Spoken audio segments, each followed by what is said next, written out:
Continuing on the accounts of torture that happened in old insane asylums, we have in 1878 horrific reports surfaced in Columbus, Ohio insane asylum when it hit the newspapers that in an investigation that was ongoing and reports were leaking out about the dunking of patients.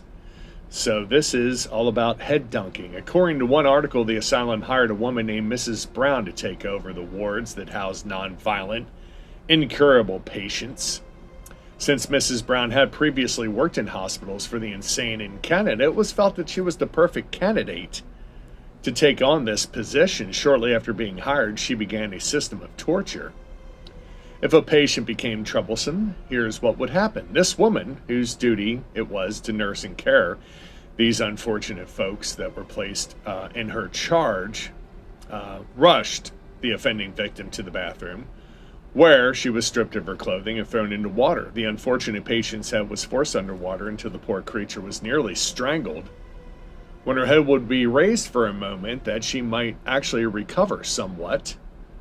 When the operation would be repeated until the patient, worn out from exhaustion and almost limp, would be forced to promise that they would obey at all times. As a final insult, the patient was made to promise that she would not tell anyone what was actually done to her.